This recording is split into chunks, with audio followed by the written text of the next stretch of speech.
Hello, good evening. आज के class में डिस्कस करेंगे क्लास 11th का first chapter sets. Class 11th में बहुत सारे चैप्टर है मैथमेटिक्स का, तो वन बाय वन जो है समझेंगे। सबसे पहले सेट्स को समझेंगे। सेट्स में definition of sets, types of sets और ऑपरेशंस ऑन सेट्स। सेट्स के प्रॉब्लम को किस तरह से सॉल्व करते हैं एग्जाम्पल के थ्रू भी समझेंगे। सबसे पहले हेडिंग दीजिए सेट्स। सेट्स सबसे पहले समझेंगे सेट्स कहते किसे हैं। सेट्स को समझने के लिए एक डेफिनेशन लिखिए। A set is a collection of well defined object. Well defined object, well defined object। Well defined का क्या मतलब है? इस जगह हमने एक टर्म लिखा वेल डिफाइंड। वेल डिफाइंड का ये मतलब हो गया, जैसे एग्जाम्पल के लिए ए कोई सेट है और इसके एलिमेंट्स है ए E I O you. A E I O you ये क्या है? कलेक्शंस ऑफ वावेल्स है। ये क्या है? कलेक्शंस ऑफ वावेल है। सेट्स की डेफिनेशन में हमने लिखा कि well defined objects, objects means elements of sets. A E I O U यह किसे रिप्रेजेंट कर रहा है? सेट्स ऑफ वावेल को। तो इसे हम क्या बोल सकते हैं? सेट्स बोल सकते हैं, बिकॉज ये वेल डिफाइंड है। दूसरा एग्जांपल लेते हैं जो सेट्स नहीं होगा। B is equal to collection of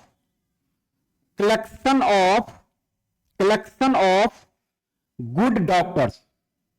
collection of good doctors, क्या यह सेट्स होगा? नहीं होगा। अब इस जो टर्म है वेल डिफाइंड, इसका क्या मतलब है? इस दोनों एग्जांपल के थ्रू डिटेल से समझते हैं। फर्स्ट में हमने लिखा ए ई आई ओ यू, ये क्या है? कलेक्शन ऑफ वावेल्स है। कलेक्शन ऑफ वावेल्स है यानी वेल डिफाइंड ऑब्जेक्ट्स है। सेकेंड एग्जांपल में हमने लिखा collection of good doctors. Collection of good doctors is not an example of sets. ऐसा क्यों? कलेक्शन ऑफ गुड डॉक्टर्स, जैसे कोई डॉक्टर्स है, मान लिया जाए ये डॉक्टर्स है और ये सारे पब्लिक है। मान लिया 1 2 3 4 5 6 7 8 9 10। मान लिया जाए किसी जगह 100 पब्लिक रह रहे हैं, 100 पीपल है और कोई डॉक्टर से उस जगह। ऐसा भी हो सकता है पहला पर्सन डॉक्टर के पास गया, उसने इलाज करवाया और उसका क्या हो गया? जो भी प्रॉब्लम था वो सही हो गया। दूसरा आदमी भी गया डॉक्टर्स के पास, इलाज करवाया, सही नहीं हुआ। तो इसके रिस्पेक्ट में तो डॉक्टर अच्छा हो गया, गुड डॉक्टर्स हो गया। लेकिन सेकेंड पर्सन के रिस्पेक्ट में ये गुड डॉक्टर्स नहीं हुआ। तो क्या देख रहे हैं कि पर्सन टू पर्सन जो है वेरिएशन हो रहा है। किसी के रिस्पेक्ट में ये गुड है, किसी के रिस्पेक्ट में ये बैड है। तो ओवरऑल यदि सही नहीं है, यूनिवर्सल सही नहीं है, यूनिवर्सल ट्रूथ नहीं है, कॉन्ट्राडिक्शन है, तो हम उसे कलेक्शन ऑफ गुड ऑब्जेक्ट्स यानी वेल डिफाइंड ऑब्जेक्ट्स के कैटेगरी में नहीं रख सकते हैं। इसमें क्या देखने को मिला कि पर्सन टू पर्सन इसमें वेरिएशन हो रहा है। दूसरे पर्सन के रिस्पेक्ट में सही है, पहले पर्सन के रिस्पेक्ट में ये गुड डॉक्टर्स है, दूसरे के रिस्पेक्ट में ये जो बैड है, तीसरे के रिस्पेक्ट में गुड है। तो इसमें क्या है? वेरिएशन है। यानी 100 पीपल है तो कुछ के रिस्पेक्ट में ये अच्छा है, कुछ के रिस्पेक्ट में ये क्या है? अच्छा नहीं है। तो इसे कलेक्शन ऑफ गुड डॉक्टर्स नहीं बोल सकते हैं। इसमें क्या हो गया? कंट्राडिक्शन हो गया। तो इसीलिए वेल डिफाइंड का मतलब है कि कलेक्शन ऑफ ऑब्जेक्ट्स जो ऑलवेज करेक्ट हो, जो यूनिवर्सल ट्रूथ हो, जो हमेशा सत्य हो, उसे क्या बोलते हैं? Well defined object. तो फर्स्ट वाले को हमने देखा कि ये कलेक्शन ऑफ वावेल्स है, कलेक्शन ऑफ वावेल्स, ये ऑलवेज ट्रूथ होगा, ये हमेशा सही होगा, ये गलत नहीं हो सकता है। तो फर्स्ट वाले को हम सेट्स बोल सकते हैं और सेकंड वाले को सेट्स नहीं बोल सकते हैं। और एग्जांपल लेते हैं, second example, collection of collection of collection of collection of good teacher, collection of good teacher, collection of good teacher. First वाले में हमने क्या देखा? ये सेट्स है, ये सेट्स है, एग्जांपल ऑफ सेट्स ये है, और ये वाले सेट्स नहीं है। सेकंड में collection of good teachers, collection of good teachers भी एग्जांपल ऑफ सेट्स के बाहर होगा। ऐसा क्यों? ऐसा इसीलिए कि कुछ टीचर हैं जो किसी के रिस्पेक्ट में गुड हो सकता है, किसी और के रिस्पेक्ट में ये गुड नहीं हो, तो इसमें भी क्या हो गया? यूनिवर्सल ट्रूथ नहीं हो गया, ऑलवेज जो है करेक्ट नहीं है। तो ऐसे एग्जांपल को सेट्स के कैटेगरी में नहीं रख सकते हैं। थर्ड एग्जांपल लेते हैं, D, collection of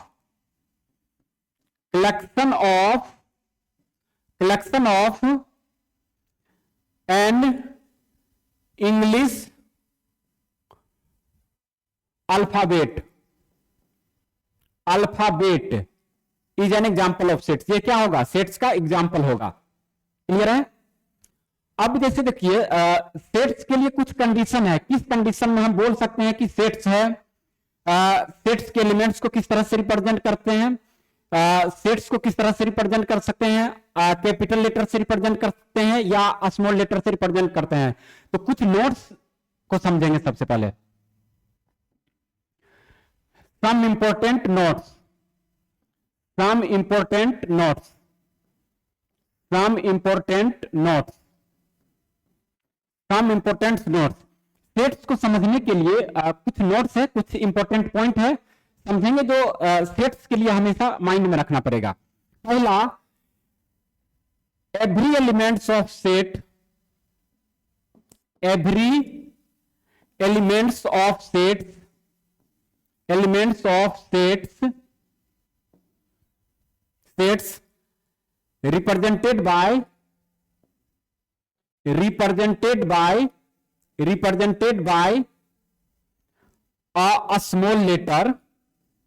a small letter and sets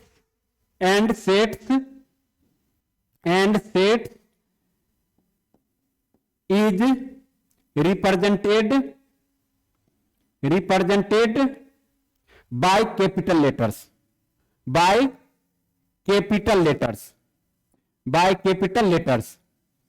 by capital letters, example के लिए, जैसे एस कोई सेट्स है और इसका एलिमेंट्स जैसे ए, E, I, O, you, sets को किससे रिप्रेजेंट करेंगे? कैपिटल लेटर से। और एलिमेंट्स ऑफ सेट्स को किससे रिप्रेजेंट करेंगे? स्मॉल लेटर से। जनरली स्मॉल लेटर से सेट्स के एलिमेंट को रिप्रेजेंट किया जाता है, और सेट्स को किससे रिप्रेजेंट करते हैं? कैपिटल लेटर से। सेकंड नोट्स में लिखेंगे, notes number second, the elements of set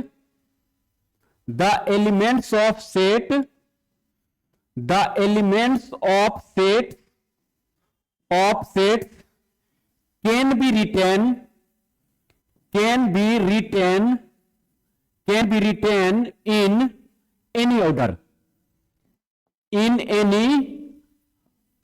इसका क्या मतलब हुआ? इसका ये मतलब हुआ कि जो सेट्स के एलिमेंट है उसे किसी भी ऑर्डर में लिख सकते हैं। एग्जाम्पल के लिए, जैसे a is equal to A B C, a is equal to A B C, a is equal to A B C, a is equal to A B C. तो इसे इस तरह से भी लिख सकते हैं, इसे इस तरह से भी लिख सकते हैं।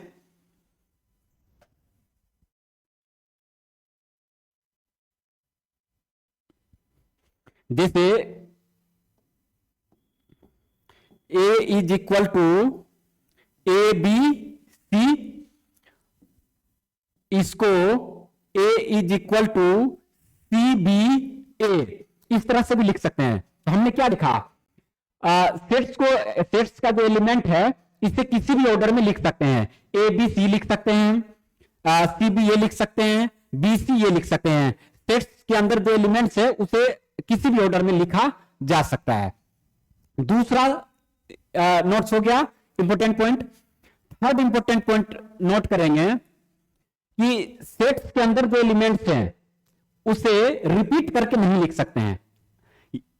थर्ड पॉइंट हो जाएगा कि the elements of sets, the elements of sets can't repeated.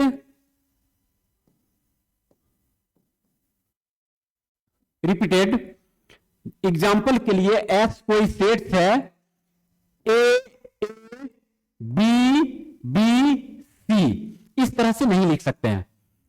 ए क्या हो गया, 2 टाइम्स आ गया, बी कितने टाइम्स आ गया, 2 टाइम्स आ गया, तो इस तरह से नहीं लिख सकते हैं। सेट्स का जो एलिमेंट्स है उसे रिपीट मोड में नहीं लिख सकते हैं, यानी मल्टीपल टाइम नहीं आ सकता है, ओनली 1 टाइम ही लिख सकते हैं। तो यदि इसे लिखना होगा तो किस तरह से लिखेंगे, only A B and C, A B and C. तो ये रिप्रेजेंटेशन क्या है, गलत है। ये रिप्रेजेंटेशन क्या है, रॉन्ग है। ये रिप्रेजेंटेशन क्या है, राइट है। तो अभी जो हमने 3 इंपॉर्टेंट नोट्स पढ़ा है, पहला क्या था कि सेट्स को कैपिटल लेटर से रिप्रेजेंट करते हैं, एलिमेंट्स ऑफ सेट्स को स्मॉल लेटर से रिप्रेजेंट करते हैं। सेकंड में क्या था कि सेट्स के एलिमेंट को किसी भी ऑर्डर में लिख सकते हैं, ए बी सी लिख सकते हैं, बी सी ए लिख सकते हैं, सी ए बी लिख सकते हैं। थर्ड इंपॉर्टेंट पॉइंट क्या था कि सेट्स के एलिमेंट को रिपीट करके नहीं लिख सकते हैं। जैसे इसमें ए 2 टाइम्स आया है, बी कितना टाइम्स आया है, 2 टाइम्स आया है, तो इस तरह से नहीं लिख सकते हैं। इसको 1 टाइम, इसको भी 1 टाइम, और ये 1 टाइम ही है। तो सेट्स के एलिमेंट्स को रिपीट करके नहीं लिख सकते हैं।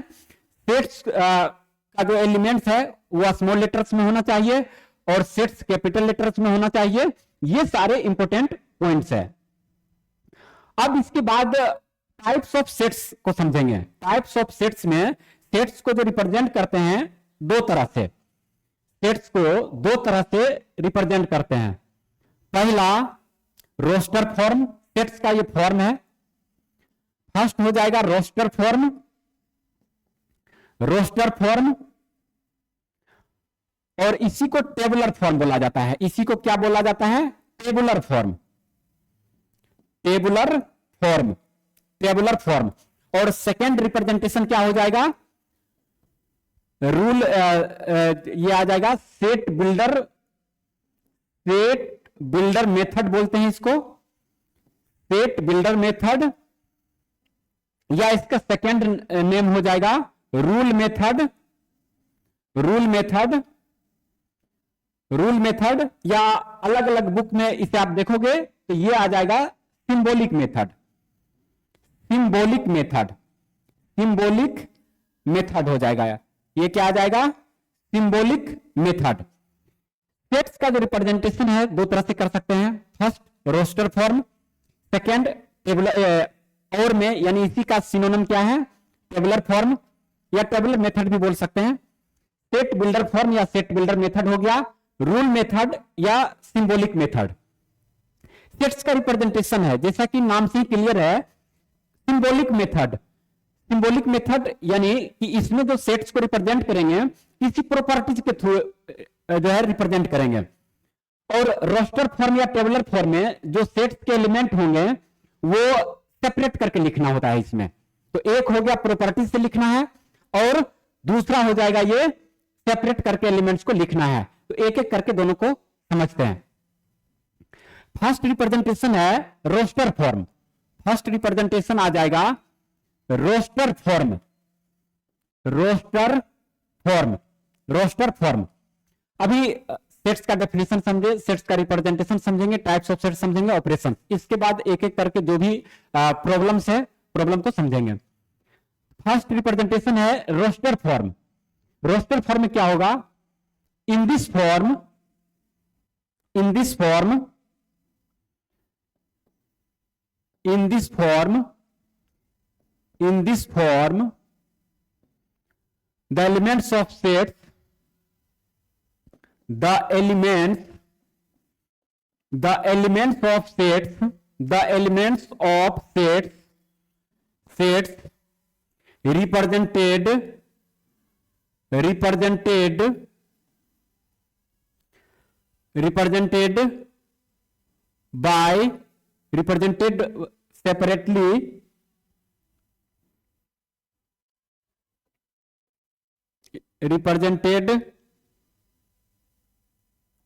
represented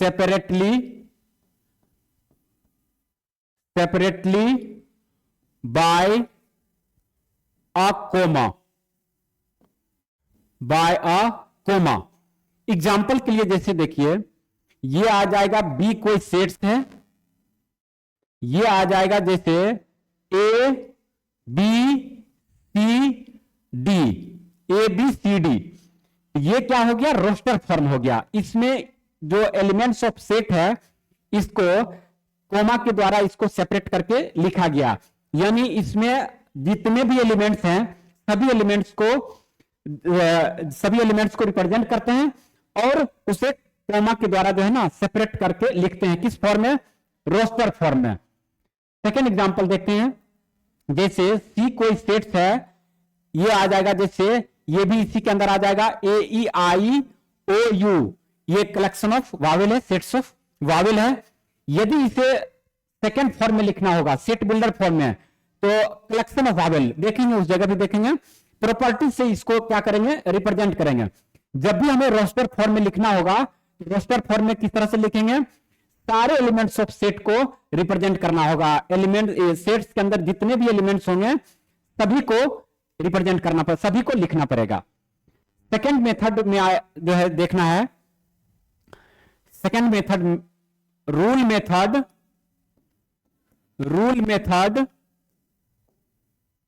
या इसका सेकेंड नाम क्या था, सेट बिल्डर फॉर्म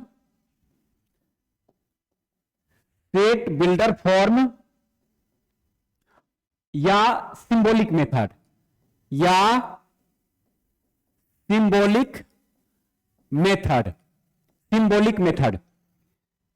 ये भी क्या है, सेट्स का एक तरह का रिप्रेजेंटेशन है। इस में किस तरह से रिप्रेजेंट करते हैं, प्रॉपर्टीज के द्वारा।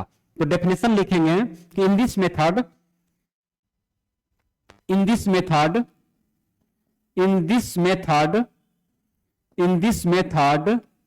the elements of sets can be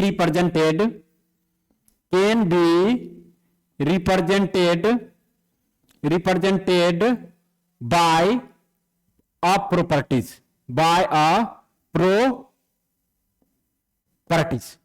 तो इसमें क्या देखा हमने कि इसमें जो सेट्स के एलिमेंट है उसे किसी प्रॉपर्टीज के थ्रू रिप्रेजेंट करेंगे। एग्जांपल के देखेंगे, एग्जांपल के लिए ए कोई सेट्स है, x is to x is a collection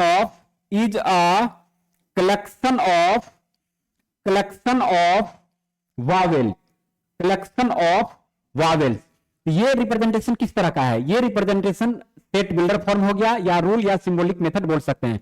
इसमें हमने क्या किया, जो वावेल्स का सेट था ए ई आई ओ यू, उसको हमने किसमें रिप्रेजेंट किया, x is a collection of Wavell का क्या हो गया, कलेक्शन हो गया, यानी हमने एक प्रॉपर्टीज के थ्रू उसे रिप्रेजेंट किया। सेकेंड एग्जांपल देखते हैं, set of collection of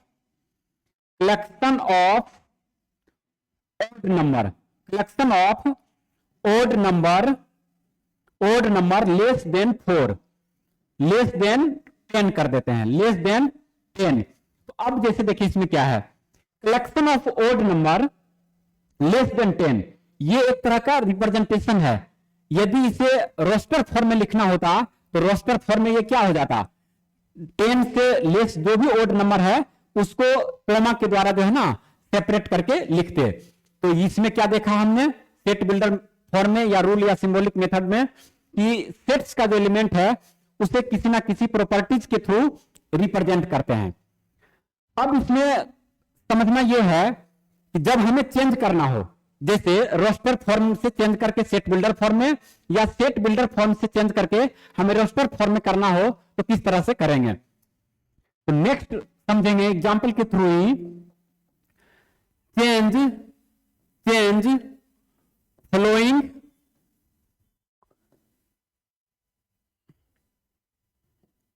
next जो है एग्जाम्पल के थ्रू समझेंगे।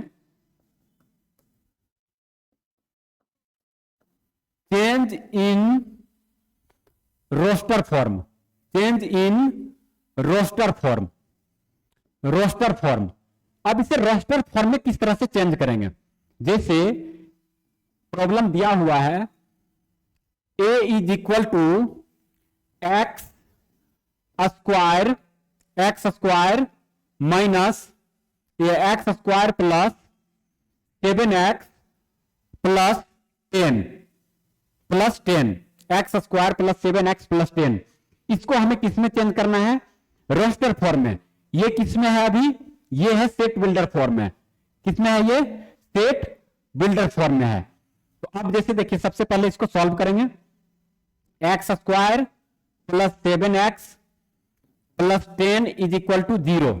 इसको फैक्टराइज करेंगे, एक्स स्क्वायर प्लस 5x हो जाएगा plus 2x plus 10 equal to 0। यहां से x कॉमन आ जाएगा, x प्लस 5 2 कॉमन आ जाएगा, ये x प्लस 5 इक्वल टू 0। तो x प्लस 5 रिपीट कर रहा है 2 टाइम्स, तो इसे कॉमन लेंगे, x प्लस 5 और ये आ जाएगा x प्लस 2 इक्वल टू 0। तो x का वैल्यू यहां से क्या आएगा, -5 और -2 आ गया, -5 और -2। तो ये तो किसमें था, सेट बिल्डर फॉर्म में, सिंबॉलिक है ये। तो अब इसे जो है लिखना है किसमें, रोस्टर फॉर्म में। तो a इज इक्वल टू क्या हो जाएगा, जो एलिमेंट्स आया सॉल्व करने के बाद -5 और -2, तो अब इसे लिखेंगे -5 और -2। तो ये किस फॉर्म में आ गया, ये आ गया रोस्टर फॉर्म में।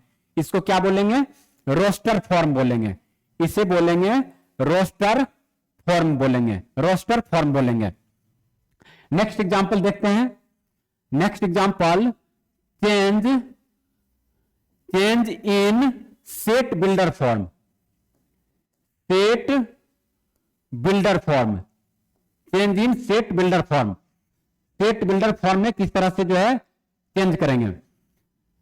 s इज इक्वल टू ये आ जाएगा 1 3, या इसे सिंपल इस तरह से लिख सकते हैं,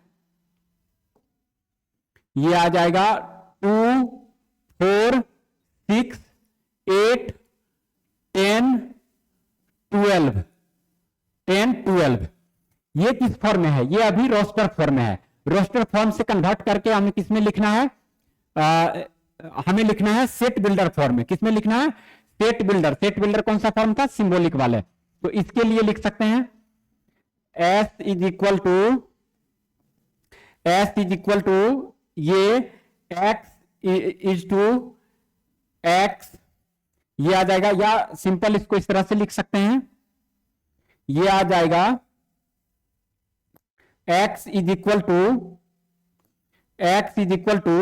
2 4 6 8 10 और 12 है। तो 10 और 12 है, तो ये 2n फॉर्म का है। ये 2n, n का वैल्यू यदि चेंज करेंगे, 1 रखेंगे तो फर्स्ट वाले मिल जाएगा, 2 रखेंगे तो ये 3 पे ये मिल जाएगा, 4 पे मिल जाएगा 8, 5 पे 10 और 6 पे मिल जाएगा 12। x is equal to 2n। लेकिन x is equal to 2n से हमें 12 तक का एक बाउंड्री फिक्स नहीं होता है, तो हमें इस पे लिमिटेशन लगाना पड़ेगा n पे। तो n पे कोमा देके लिमिटेशन क्या लगाना पड़ेगा कि n का लोअर वैल्यू कितना रख सकते हैं, 2 चाहिए हमें, तो n का वैल्यू 1 रख सकते हैं। तो इक्वल लगाना पड़ेगा, क्योंकि 1 क्या है, इंक्लूड है, 1 शामिल है। और n का वैल्यू मैक्सिमम कितना रखना पड़ेगा, क्योंकि जो फंक्शन है 2n है, तो n का वैल्यू 6 पे क्या मिल जाएगा, 12। और 12 से ज्यादा नहीं चाहिए हमें, तो 12 से ज्यादा नहीं चाहिए, तो n का वैल्यू कितना रख देंगे, इक्वल टू करके 6। क्या रख जाएंगे 6, तो ये क्या आ जाएगा x is equal to 2n, n का वैल्यू 1 to 6। ये क्या हो गया सिंबॉलिक हो गया, ये क्या हो गया बाय प्रॉपर्टीज। इसको हमने किसमें लिखा, ये रोस्टर फॉर्म में था, हमने किसमें कन्वर्ट किया set builder form, rule method, या इसे ही सिंबॉलिक मेथड बोल सकते हैं। तो आज की क्लास में हमने क्या देखा कि सेट्स का डेफिनेशन क्या है, सेट्स को का जो इंपॉर्टेंट पॉइंट है कुछ कि सेट्स के एलिमेंट को किस तरह से लिखते हैं, सेट्स को किस तरह से रिप्रेजेंट करते हैं, सेट्स का जो एलिमेंट्स है वो रिपीट करेगा या नहीं करेगा, सेट्स का जो एलिमेंट्स है उसको जो है सेपरेटेड बाय कॉमा के द्वारा जो है ना लिखते हैं। दूसरा हमने रिप्रेजेंटेशन देखा, तो रिप्रेजेंटेशन में हमने ये देखा कि सेट्स को दो तरह से रिप्रेजेंट कर सकते हैं, एक रोस्टर फॉर्म में और एक रोस्टर फॉर्म का ही दूसरा टेबुलर फॉर्म है, दूसरा सेट बिल्डर का ही दूसरा है रूल मेथड या सिंबॉलिक मेथड। तो ये दो रिप्रेजेंटेशन है जिसमें सेट्स को जो है इन दो तरह से रिप्रेजेंट कर सकते हैं। नेक्स्ट क्लास में समझेंगे कि सेट्स का टाइप्स क्या है, डिफरेंट टाइप्स ऑफ सेट्स क्या है, जैसे नल सेट क्या है, वॉइड सेट क्या है, प्रॉपर सेट क्या है, सबसेट क्या होता है, ये सारे डेफिनेशंस को समझेंगे। फिर operations on sets, operations on sets में हो गया कि दो डिफरेंट सेट्स है तो उसका यूनियन किस तरह से करना है, इंटरसेक्शन किस तरह से करना है, कंप्लीमेंट किस तरह से निकालना है। तो ये सारे जो है क्लास एक एक क्लास में जो है डिटेल से समझेंगे। तो आज की क्लास में हमने सेट्स का डेफिनेशन और रिप्रेजेंटेशन समझा, आगे types of sets next class में समझेंगे। जय हिंद।